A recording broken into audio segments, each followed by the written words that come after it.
What's going on? Welcome to the 2021 edition of the Off the Schneid preview series, where I'll be going over all 32 NFL teams, breaking down their roster, schedule, giving you a record prediction, as well as helping out with some betting tips. If this is your first time on the channel, hit that subscribe button, and if you like what you hear, go ahead and smash that like button as well. Don't forget to check the description for links for the Off the Schneid social media and interact with me directly. I want to give a massive shout out to OurLads Scouting Services and OurLads.com, as all roster and depth chart graphics are straight off their site. If you've never been, go check them out immediately. I use their site for all NFL, fantasy, and betting purposes, and there's a link in the description for their site.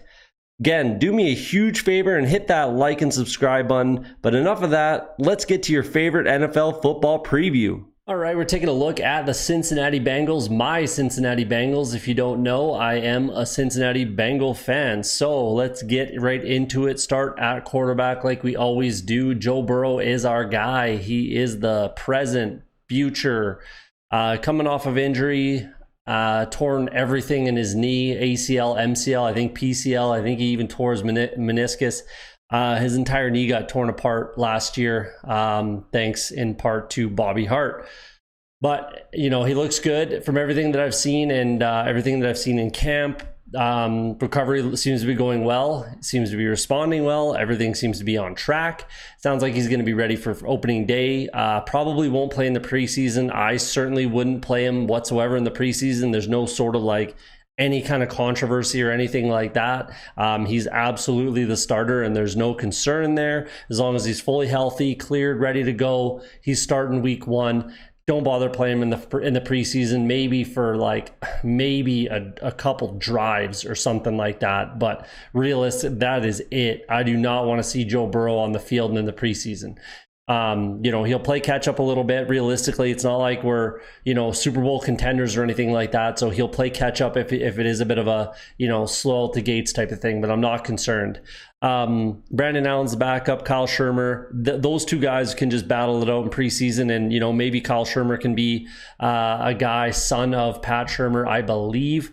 They can battle it out and, you know, let the best man win. But right now it's probably going to be Brandon Allen. So going into the season, likely Brandon Allen's the backup quarterback. Move over to running back. Another interesting spot. I mean, I really like Joe Mixon. I really liked him out of college. I really wanted the Bengals to draft him. They did. They got him. He's here. I just haven't liked what I've seen. And yes, you can absolutely point the finger at the offensive line a little bit on this, but you know, from watching games, there's just way too much east-west with Joe Mixon. Way too much east-west running, not enough north-south. Super inconsistent. I think he's at like 10 total 100-yard games in his career, and, you know, in, I don't know, 40, 50 type games, something right around there. A little more consistency. You know, he does bust off for some big games and some big gains and big runs and stuff like that, but it's not consistent, and we need that consistency with the run game, especially early in the season. You need to see that. The backup running back position is going to be very interesting, and throughout camp and preseason, you got Samaje Perine, who looked really good last year. You know, towards the end of the season, I think he had 4.8 or 4.9 yards per carry. Fairly limited use, but he still looked reasonably well to potentially set himself up to have that backup running back job. But Travion Williams, Chris Evans, who was drafted in the 6th round this year, and then Puka Williams came in as an undrafted free agent. So those guys are all going to battle it out for, you know, 2, 3, 4 running backs on this roster. Realistically, I think Chris Evans probably gives himself a leg up. Samaje Perine probably earned himself a job there. And then it's basically between Travion Williams and Puka Williams. For me, the Williams is to see who's that 4th running back. But we'll see what happens. And you know, there's lots of time. Preseason is going to decide that battle. Should be an interesting one, actually, considering, you know, they're probably not going to win a ton of games in preseason either. Just give these guys the reps. And your wide receivers don't need that either. So you know what I'm getting at. It seems to be pretty straightforward as far as, you know, preseason structure is concerned, in my opinion. Tight ends are in an okay spot. Drew Sample, former 2nd round pick, that was an absolute just mind boggler, that one. That never made sense. It still doesn't make sense. It is what it is. He had an okay season, filling in for the injured CJ Uzomah, who actually looked quite good in only 2 games that he was healthy with Joe Burrow. He played fairly well, averaged like 43 yards per game, something like that, had a touchdown as well. So he'll be back. I fully, there should be a battle there too, considering Thaddeus Moss comes in, Joe Burrow's former LSU teammate. I do expect him to make the roster as well, and then probably Mason Schreck just kind of rounds out that tight end room, as basically he's just a blocker, no concern there. But we'll see who earns the starting nod in the preseason. I do feel like Drew Sample might be that guy, but we'll see. If Thaddeus Moss can show what he showed in college, then that's absolutely a potential sleeper right there for fantasy purposes, stuff like that. But just into the season, it's possible that he could be that 300-400 yard tight end, 2-3 touchdowns, something like that. So we'll see. Again, preseason is going to play a big role with basically every position on this team, with this offense, with the exception of basically wide receiver. That's pretty much set in stone. So let's move over to wide receiver. Jamar Chase, obviously drafted in the first round this year. Again, Joe Burrow's LSU teammate. I'm very, very, very excited for that. Personally, I was really, really, really wanting Kyle Pitts to be a Bengal. I was calling for him to be a Bengal probably before anyone else was. I was making those claims or hopes in about November of last year, is when I was really getting on that train, when he wasn't even being talked about as a top 10 pick, and then here we are, he goes 1 pick before the Bengals even draft. I'm not even sure the Bengals would have picked him over Jamar Chase anyways, but here we are. Regardless, didn't have to make that decision. I'm fine with what they did. So he comes in, probably the number 1 guy. I still am a big fan and a big believer in T. Higgins. I think that he can absolutely take a step forward this year and get over that 1,000-yard mark. I look at this offense very much, and there are some parallels here, obviously, but I look at this offense very much in the mold of a Joe Brady offense, an LSU offense. I think that there's very good potential that Jamar Chase, T. Higgins are both 1,000-yard receivers, and then Tyler Boyd is right around where he was last year at about that 800-yard mark. So looking at Joe Brady's offense in Carolina last year, that's similar to how it was. Robbie Anderson, TJ Moore, both 1,000-yard receivers, and then Curtis Samuel was right around that 800, 850 mark. I see a lot of parallels here. Makes tons of sense. I think that that's what we could see. Obviously, I expect more passing yards from Joe Burrow, so then your tight ends, running backs, Auden Tate can kind of pick up that slack and get those reps, get those stats type of thing. Auden Tate, locked in habitually as the, wide receiver 4 in Cincinnati. He's a very good wide receiver 4, in my opinion. I really do like Auden Tate. I wouldn't mind seeing him get a shot, but, I really like what they did with Jamar Chase, so I can't really argue with it too much there. And then rounding out the room, I probably see Trent Taylor and Mike Thomas probably making this team and being the 5th and 6th wide receiver here, maybe playing on special teams, that sort of a thing. But I think it's pretty locked in, especially at the top 4 positions, including Auden Tate. Move over to the offensive line. I know that there's a lot of different ideologies here, and a lot of people are upset that they didn't do enough, whatever it is. Obviously, I think it's in a very much a better spot than it was last year. They did sink 3 draft picks into this offensive line. 2nd round pick Jackson Carman, 4th round pick Deontay Smith, and 6th round Trey Hill. And then they picked up Riley Reiff in free agency, who is a former left tackle. He's obviously going to move over to the right side. Jonah Williams played better last year. He's a former 1st round pick, which people seem to be forgetting. Former top 10, I believe, or maybe he was 11th, but either way, people seem to just forget that and write him off because he tore his ACL and missed a whole season. He's still a guy, absolutely. Billy Price, another former 1st round pick. He really has to do something, or else they're just gonna let him walk, obviously. Quentin Spain's still there. Michael Jordan's, not horrible. The thing that was a bit of a plus, a little bit of a plus, if you can find any silver lining about last year's offensive line, guys like Michael Jordan, Trey Hopkins, Fred Johnson, they got some meaningful reps. And, you don't particularly want to call on these guys and want to rely on him. But if you have to, Fred Johnson wasn't awful. He wasn't awful last year. So, at least they have more depth. They have more options. They have more competition. So going into the preseason, we're going to see the best guys play. And realistically, I think the way that OurLads has it here is pretty close to how it's going to look. I do think Jackson Carman probably starts. So you go Jonah Williams, Jackson Carman, probably Trey Hopkins, unless Billy Price really takes that step this year. Quentin Spain, Xavier Suafilo, I'm not concerned. Those guys are relatively interchangeable, but I think Quentin Spain's going to be that guy. And then Riley Reif, and then you got some depth there. So I'm personally happy with where the offensive line's at. I know they were bottom 3 in sacks allowed last year. They were very, very, very bad. And it's always been a bit of an issue. But with Frank Pollock coming in, and, some of the draft capital, Riley Reif coming in, I like what they're doing. They're making an effort to improve it, and I think it absolutely will be. I'm not saying they're going to be, one of the top 10 units in the league, but, right around the middle of the pack, 13th through 18th in the league.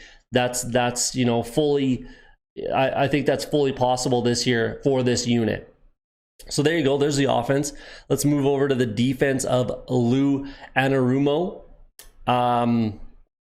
Trey Hendrickson comes in. This team as a team had 17 sacks, last in the league, absolutely dead last in the league at getting after the opponent's quarterback. Trey Hendrickson had 13 and a half with the New Orleans Saints last year. So 3.5 less sacks than this entire team. Obviously he was with a much, much better defense in New Orleans, but I'm personally extremely happy with what they've done, especially on the defensive line. I'm very, very, very happy with what they've done. They bring in Trey Hendrickson in a big contract, fully deserved it. I love it. Larry Ogunjobi comes over from Cleveland, a division foe. I definitely like what Larry Ogunjobi can do.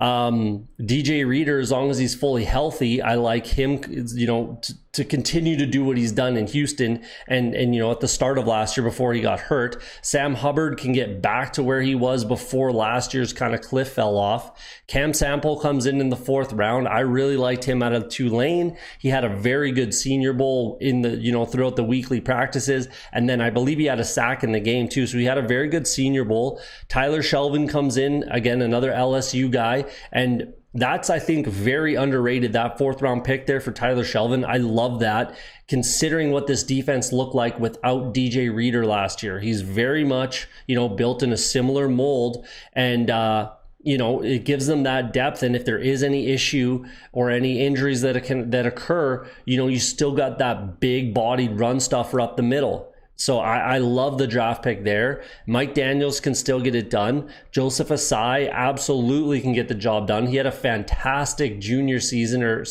don't know if it's junior or sophomore season, but 2019, he had a fantastic 2019 for the Texas Longhorns. I love it, man. I love what this defensive line looks like. I think they absolutely will 100% improve, and it might be a point of strength. Honestly, this defense might be a point of strength. There might be a bigger issue there, but I'll get there in a second. Linebackers, I think you're in a good spot. They do need to kind of overachieve a little bit, considering, who they are and where they're drafted and, what their attributes are and stuff like that. They run a lot of 2 linebacker sets and a lot of, nickel dime packages type of thing. And I can see that continuing, but I do like Jermaine Pratt. I do like Logan Wilson, Akeem Davis-Gaither, Marcus Bailey, Jordan Evans, all guys that can get it done. And again, we're going to have to see in preseason how that shakes out. As far as getting after the quarterback, Sam Hubbard, Cam Sample, Trey Hendrickson, and Joseph Asai, you got 4 guys that you can change out if you need to, situational, whatever it is, you got options there, and I'm very, very happy with what that looks like. Move at the back end. Darius Phillips has been, again, playing over his draft capital, and he's been playing very, very well. I really do like how he's looked lately. Eli Apple comes in. I'm not a huge fan of Eli Apple, if I'm being honest, but, he's not going to be the number 1 guy. He's not going to be relied upon heavily. And he can play. He's a former 1st round draft pick, fairly high. I think he was 12th or 10th or 12th, something like that overall. for the Giants. Didn't really work out, but that talent is theoretically there. Awuzie comes over from the Dallas Cowboys. I think he can absolutely get the job done. Trey Waynes is still there. He's very talented. Mike Hilton comes in, another division foe, comes over from the Steelers. That's a fantastic get. Ricardo Allen comes in from the Atlanta Falcons. He's going to be playing more safety, and he's going to be getting on those fields, those nickel and dime packages. He's had at least one interception in every year in his entire career, so he's definitely a bit of a center fielder type of guy. I think Von Bell is going to be that guy that plays more towards the line, more of a run stuffer. He led this team in tackles last year, so he's kind of that guy. Jesse Bates is, in my opinion, a top 5 safety in the game right now, if not higher. It's tough because there's a lot of good safeties right now, but he is very, very good. And I am a huge fan of Jesse Bates, always have been. Brandon Wilson's still there. They got depth. They're looking good. This defensive unit, I haven't been this happy about the way the defense has looked going into a season in quite a while. So let's see what happens. Realistically, I kind of alluded to it earlier. I think the bigger problem with the Bengals is that coaching staff. I just think that, unless they are like a 500 team, which is impossible, I get it. Unless they're like 9-8, a winning team this year, I think you got to clean house. I called my shot on another, I can't remember what episode it was, but I called my shot saying I want Jim Schwartz as the head coach of the Cincinnati Bengals. I think he's doing some consulting with the Tennessee Titans this year.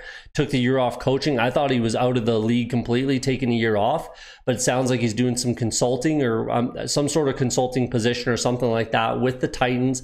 If he comes back next year, wants to be a head coach, I personally really like Jim Schwartz, and I'd really like the way he would fit with this defense, with this team. And then we'll see who he wants to hire, OC, DC, that kind of stuff. It'd be his type of a defense anyways, being a defensive guy, but that's who I want. And that could be the bigger issue, is just this whole coaching staff needs to kind of get blown up. With the exception of Frank Pollock, I would absolutely want him to stay as offensive line coach. But there you go. There's your roster breakdown. Let me know what you think in the comments. Let's skip over and take a look at what I'm projecting them to do record-wise in 2021. All right, 7-10. There you see it. I do not think that this team is, quite there to be a winning team. If everything goes, perfectly right, Joe Burrow is, caught up. There's no mental or physical hurdles that he has to overcome, anything like that. Jamar Chase plays very well. T. Higgins progresses like he should, and Tyler Boyd plays how he did last year. Joe Mixon takes that step. The offensive line, the defense play. It's possible. It's possible that they're a winning team. But to win this division, it's just not going to happen. They're 26-1 to win this division for a reason. I just don't think they're quite there. I don't think they're going to contend for a playoff spot, and it sucks. I'm a Cincinnati Bengals fan. I absolutely want them to get there. I just don't think that they're quite there yet. Next year, with everything that they have and all the pieces that they've picked up and put into place, I think next season, that will be probably my expectations. As long as everything goes according to plan and everything remains the same, that will be my expectation as a fan, and I will likely project them to be a borderline, a wild card team, be a playoff team next season. I just don't think they're quite there yet.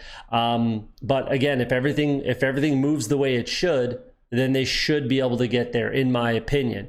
Like I said, 26-1 on your money. I don't think anyone's gonna, even Bengals fans, I don't think we're going to be putting any money down on that, at least not very much.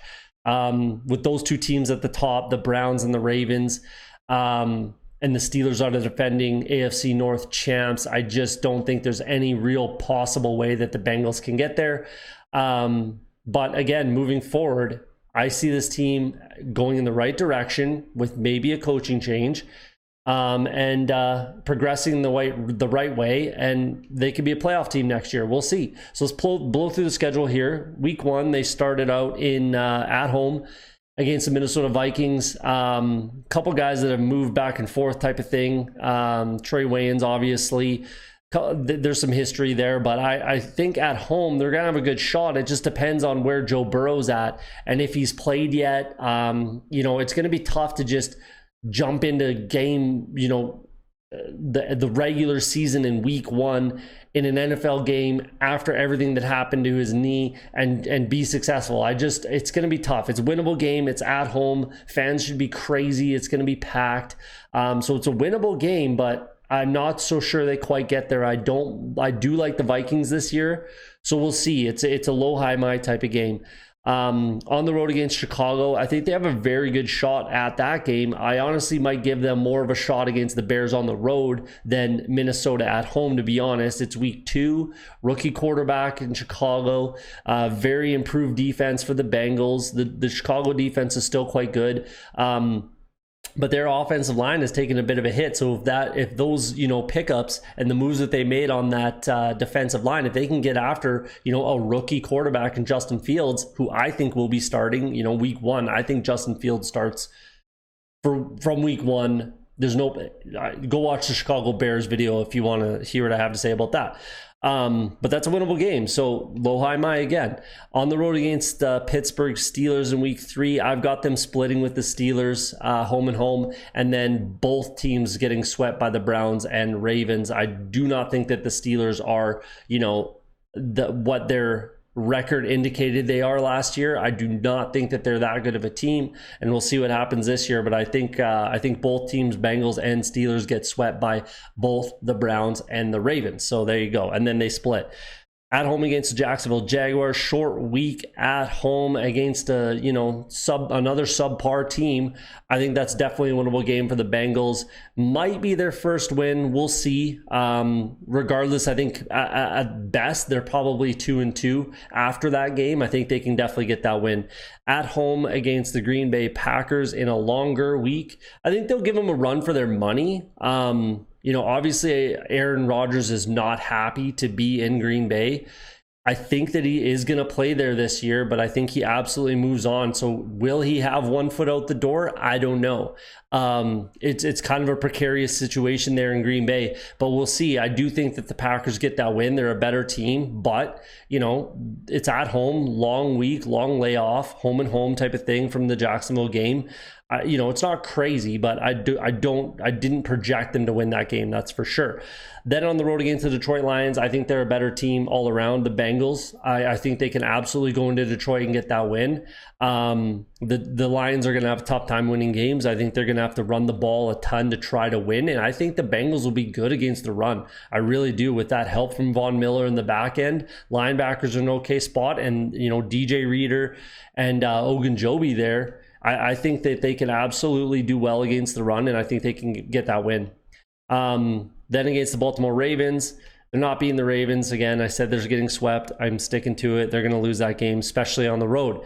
Halloween against the New York Jets. I think the Bengals are the better team there. They absolutely get that win. They can go on the road, another rookie quarterback, get the win there. Then the week before their bye in week 9, they're going to lose to the Cleveland Browns at home. Battle of Ohio, Cincinnati edition. The Browns are just a fantastic team, and they're going to get that win. I'm sorry. Week 10 bye doesn't really matter because I do not think that the Bengals are a playoff team. Realistically, I wouldn't mind, honestly, if it was earlier in the season, just because of Joe Burrow's injury. I wouldn't mind giving him, a breather, catch your breath, all these games after, having this horrible injury and probably getting, put right into the regular season. I don't think he plays much in the preseason, so I'd like it to be earlier, but it is what it is. Coming out of the bye week 11 against the Las Vegas Raiders, I think that that's a close game. That's absolutely a winnable game for the Bengals. It's on the road, but after a bye. I do think the Vegas fans are going to be pretty rabid, but I give the Bengals a reasonable shot. That's a low, high, my game for me. At home against Pittsburgh Steelers, we're going to split it. The Bengals get that win.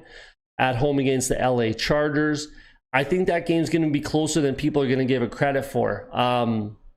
Especially that late in the season, and again after the bye, as long as everything remains the same, Joe Burrow's healthy with the weapons that we have as well, as the Bengals have, they could keep up on offense. It's Joe Burrow versus Justin Herbert. the defense, in my opinion, might be better. The Bengals defense might be better than the Chargers. There's some very, very solid pieces on the Chargers, obviously. Joey Bosa, Derwin James, Kenneth Murray, some very, very good defensive pieces, but they have holes. They absolutely have some holes there, and they can be exploited. I think there's less holes on the Bengals personally. So I do think the Chargers win that game. I think I did project them to win that game, but I think the Bengals are gonna give them a run, and they could absolutely win that game, especially at home. At home against the San Francisco 49ers, that should be an interesting one too. It's very similar. I mean, I do think that the 49ers get that win. I did project them to, but I'm not writing off the Bengals, especially this late in the season, and if all things remain the same and everybody's, healthy, playing well, progressing the way they should, I'm not writing off the Bengals in any of these games. I think that, again, they're low, high, my type games. Especially again at home. There's a run there of 3 straight at home after a bye on the road. You know what I'm saying? It's not crazy. Same thing with Denver. I mean, that defense is a bunch better than the Bengals, and in Denver, I do think that the Broncos get that win. But again, it's not just a wash of a game. I think there's absolutely Bengals have a very good shot to get that win. There's a lot of bit of toss up games here. Again, especially late in the season. I do think that they, like I have projected, obviously I don't think they're going to be a playoff team or push for it, but I wouldn't be shocked if they were sitting there at 9-8 at the end of the year. I absolutely wouldn't be shocked. I absolutely wouldn't be shocked if they're sitting there at 6-11, I guess. So, there you go. On the road, this is a tough stretch to finish the season. They're going to lose 3 straight to finish the season. Let's kind of wrap it up there. I don't need to dive too much into it. I've taken a little too much of your time already. Ravens, Chiefs, Browns, get those 3 wins to wrap up the season, absolutely. So there's a stretch there after the bye that they need to, peel off some wins and pick off some teams that, again, I don't see as playoff teams either in the Raiders, the Steelers, and then if they can pick off the Niners or the Chargers, they can get that win total up a little bit. So that's how I see it. Let me know what you think in the comments. Broke down quite a bit there. There's a lot to kind of chew on. So let me know what you think in the comments. There's your breakdown for the 2021 Cincinnati Bengals.